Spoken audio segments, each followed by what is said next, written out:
Okay, today's project is a trailer cabinet.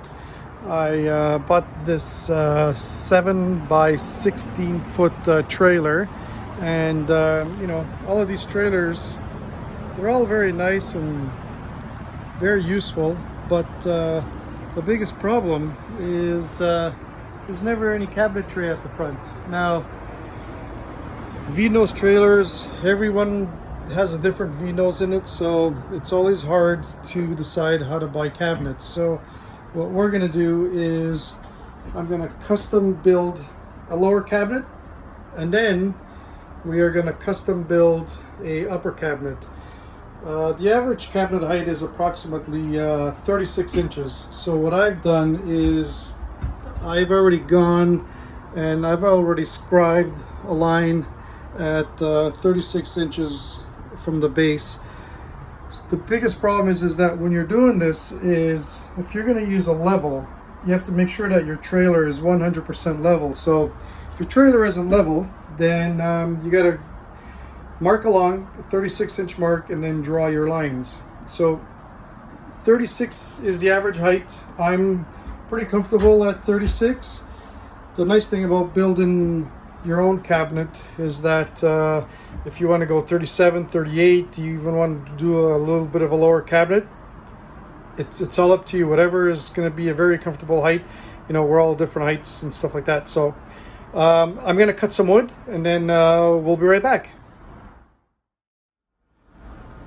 Okay, so I've cut some wood, and as you can see, I've got the rough-in part of the front of the cabinet installed.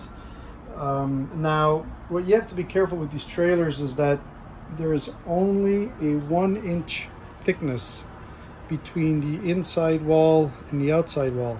So if you are putting screws through the sides, like I've used some L brackets here because it wasn't lining up with any of the original metal that's in behind the wall.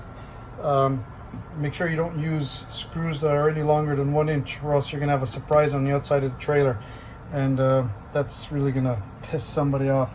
So what I've done is I've screwed them in here, and then I put my L bracket in. But what I did on the floor was I've actually screwed them into the 3/4 in board on the bottom, so that'll make it sturdy enough. So what I've gone is I'm going to go with the 3-door system, 1, 2, 3, and it's going to be big enough for what I need to put inside. So what I've done is I've also put some cross bracing. Again, I was able to find a wall stud, which is metal, and I've put my bracket on there with proper screws that are not too long to go through the front of the trailer, and I put the cross bracing, so now I could put my nice piece of plywood on top of this to finish this. The other thing that I did was I couldn't decide at what height I was going to put my shelves in, so what I did was I made completely adjustable shelving. If you could see on the inside of the plywood here, I've got all my holes across. I could put my dowels in there, and I could adjust my shelves. Now the shelf on this side, I really only needed like a 12-inch adjustment. So what I've done is I've got my holes all along there, and then you could see the dowels, and if I need to move the shelf up or down, well, then I'm not stuck to one size. I also did the same on that side there, and I got the same here.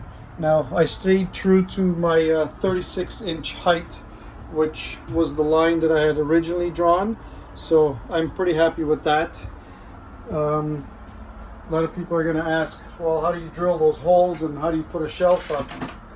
Well, not that I support anybody right now, but these guys make a really great kit, and this kit is actually quite nice because, just let me go swing on the other side here.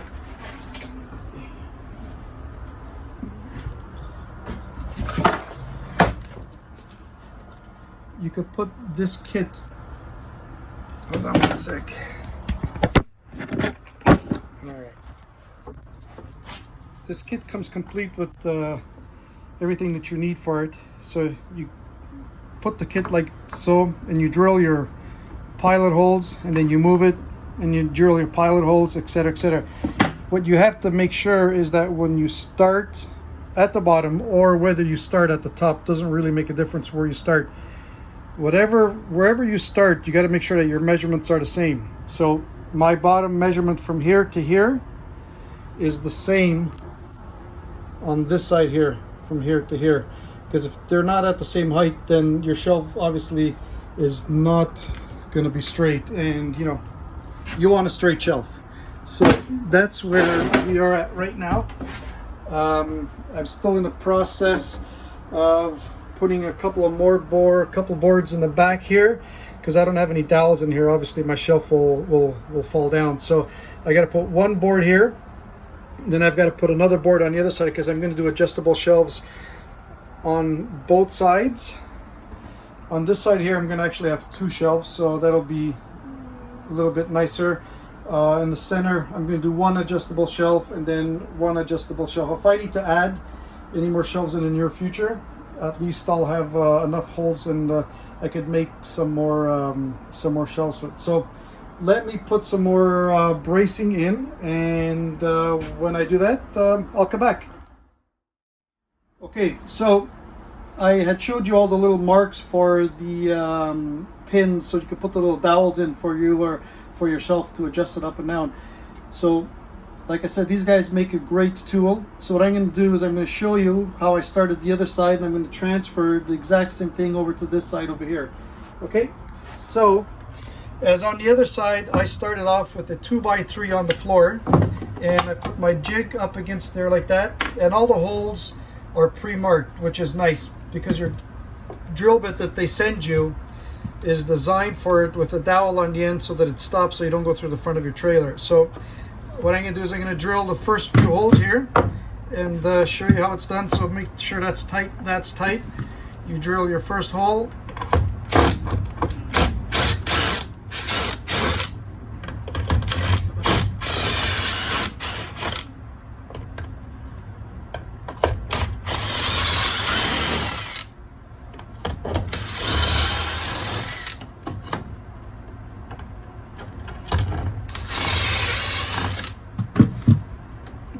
Fingers out of the way. You don't want them to be part of the drill. So now that you've got your first few holes done, they send you this dowel, and what you do with this dowel is you place it on the last hole right at the top there. You take that guy, stick him in a hole, and there you go. It's all set up for your next 5 or 6 holes. So you just drill those in and out like that.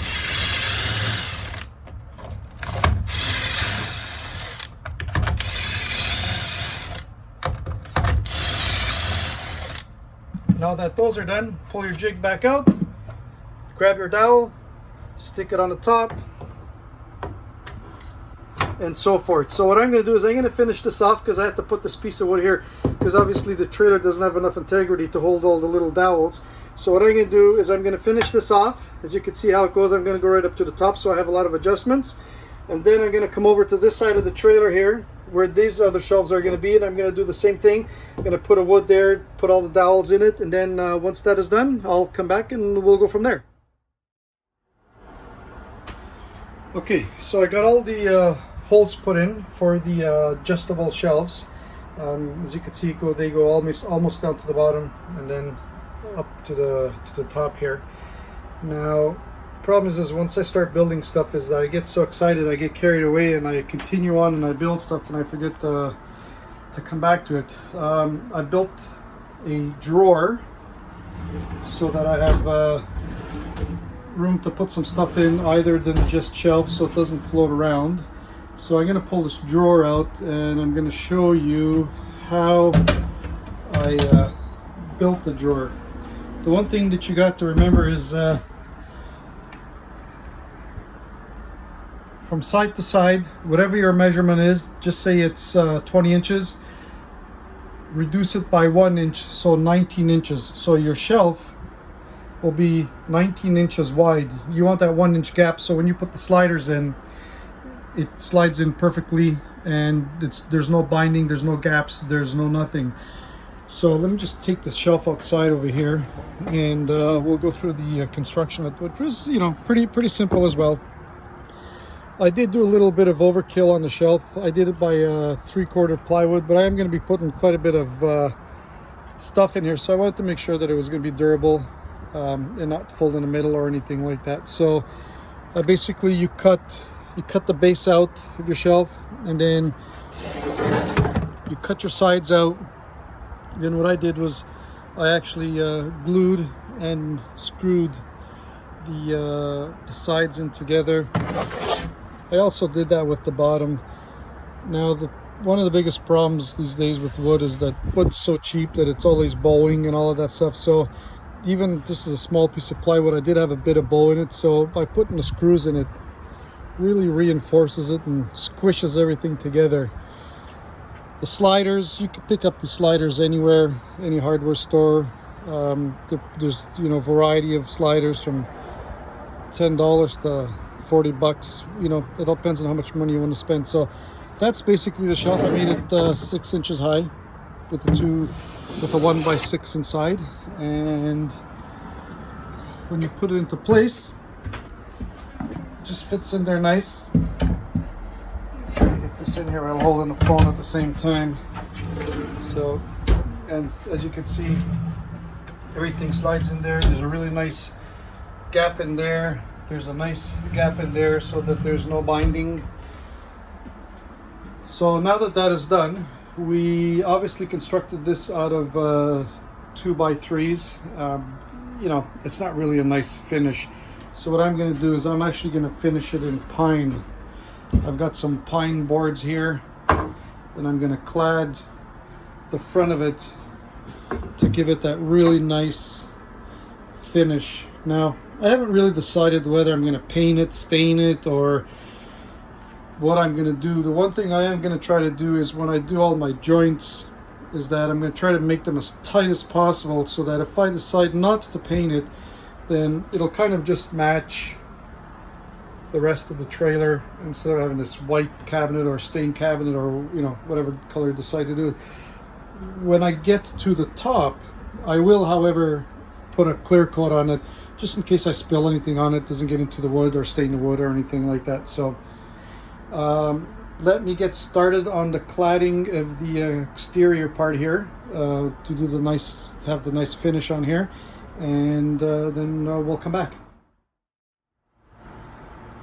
Okay, so I've got the lower section all done with the 3 posts done here. So basically I'm going to just show you what I did. Now I've got the nice front for it, which is made out of pine, and I've got it so that it's a nice snug fit, because I don't want to have to use any filler or anything like that. I just want it to fit in there perfectly. Now I could have gone and finished the front of this with finished nails, and, you know, just put a nail every so often, but again, I don't want to finish this at all. So what I'm actually using is I'm using 2-inch screws, and I'm actually screwing it in from the back so that it grabs the wood and it'll hold it into place. Again, it's going to give it a clean look. I won't have to fill it in with anything, and everything will line up, it'll line up perfect. So let me throw some screws in, and we'll get back to you. Okay, so we've got the front complete. Everything is tight. Looks like I don't have to use any filler or anything like that. All the seams are nice and square, considering that, you know, trailers are not 100% square. So the next step now is I'm gonna cut up the countertop and get that up into place, and we'll have a look and see what that looks like. Okay, well, we got the countertop on and secured, like I was saying earlier in the video, is that with these trailers, nothing is straight, and as many measurements as I took, I still got a little gap right in the front here. You can see the difference between one side to another, but you know, what are you gonna do? It is a trailer. I'll fill it in with a little bit of caulking, and you know, it'll still look pretty nice. So next project is, since I have my shelf in place, now I'm gonna have to put a lower support to go along here, so that when I put my bottom door on, it's got something to close onto. So I'm gonna go make that, and then we'll be back. Okay, the cool thing about building stuff is that you always get the opportunity to go to the store and buy all these cool new toys. So I've got some hole insets here. When I put my cross bracing below my drawer, to have some nice clean holes, and I won't be able to see anything because I'll put the holes in the back, and that'll go right across to support my lower part of the drawer. At least not really support the drawer, but what it's going to do, it's going to give me a backing so that when I finish the front of the drawer, it's got something to sit up against. And also the door, when the door comes up, the door is going to close up against that support. So you got all these cool things, and you got all the nice little holes. So I'm going to install this, and then I'll show you what it looks like once it's in place. So here we are. We've got the bottom section complete, with the doors and the drawer. I can put all my stuff in there, and then on this side here I've got that one shelf that's adjustable, and I got lots of room on the bottom. On this side here I've got two adjustable shelves, which come in really handy for different heights, things like that. I know, don't mind the beer. But this one here, we're just gonna leave this one wide open so I could put big things in there. So I know that in this video I didn't show you how I've constructed the doors fronts, so I'll just show you really quickly, and then on my next video I'll actually make them so that we could see how they're put together. So what I did was I've notched them out so that I could glue them and screw them together, and then what I did was I notched the inside here, so when I put my insert, it's flush so it doesn't stick out. So when you look at it, it looks, you know, looks really nice. I haven't decided what kind of finish I'm going to put on these yet. Maybe I'm just going to leave it raw. I know that I am going to sand and put a urethane on the top, but I haven't decided what I want to do with the doors and the fronts, because I kind of like it the way that it looks. So that's it. Watch the next video, as I will be building the top section, and with that I will also again show you guys how I've made the door and drawer fronts.